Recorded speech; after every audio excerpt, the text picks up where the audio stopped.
আমাদের গ্রামের পাশে একটা বস্তি তৈরি হয়েছে, আমরা সেখানে চাঁদা তুলতে গেছিলাম, তাই আমাদেরকে চাঁদা দেয় না। বস, ও কিন্তু ঠিক কথা বলছে, ওদের মাথায় সিং জ্বালাইছে। এ চুপ কর, চল 2 মিনিটের মধ্যে চাঁদা নেবো, চল। হ্যাঁ চলেন বস চলেন।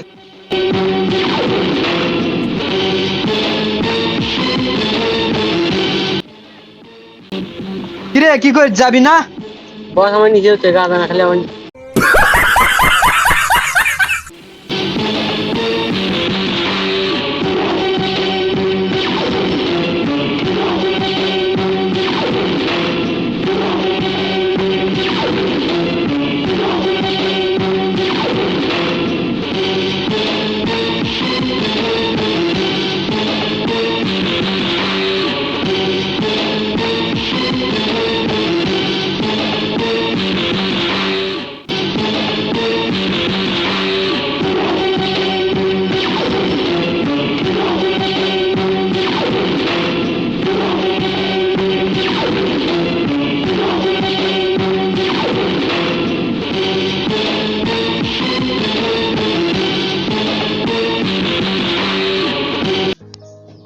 মাইকিন মাইকিন মাইকিন, যেনারা এই বস্তিতে বসবাস করেন, আমাদের বড় ভাই এসেছেন, চাঁদা কয়টা সুসম্মানে দিয়ে দিবেন, ঠিক আছে?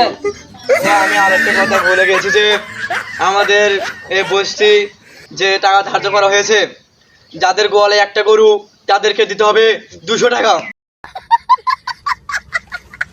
আর যাদের 5টা মুরগি আছে তাদেরকে দিতে হবে 150 টাকা, আর যাদের একটা প্রেমিকা আছে তাদেরকে টাকা দিতে হবে 500 টাকা।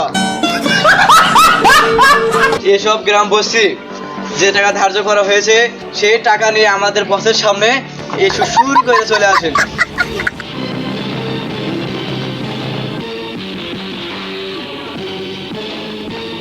এই কি আছে আমাকে ডাকে লেলিকা?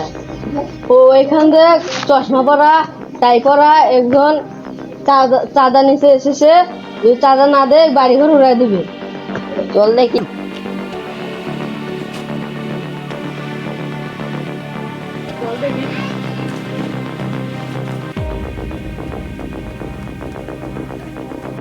বস আমার কাছে চাউলও নাই আর টাকাও নেই, আমার কাছে এইটুকু চাউলই আছে। এই বেটা, আমাদের দেখে কি ফকির মনে হয়? আমরা চাউল নেবো। রে চালটা ঢালি। কিরে কাজী তালাত করে চাউল দিছে রে? এ চাদার উপরে বাট পারি, এ শালা ঘর দেখি রে। ভুল হয়ে গেছে বস, ভুল হয়ে গেছে।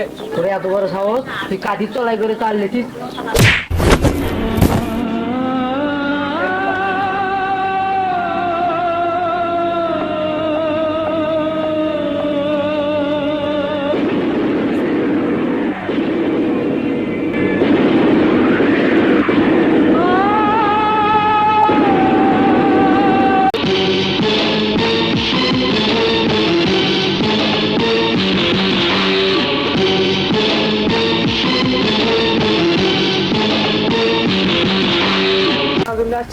এই বেটা, তুই শুনিস নি এতক্ষণ কিসের চাঁদা তুলি আমরা এখানে?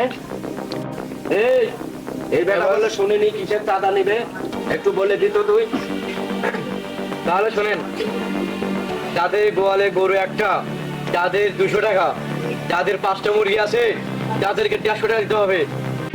আমি কোনো টাকা দিতে পারবো না, কেউ দেবে না, তোর প্রেমিকা আছে, 500 টাকা দিয়ে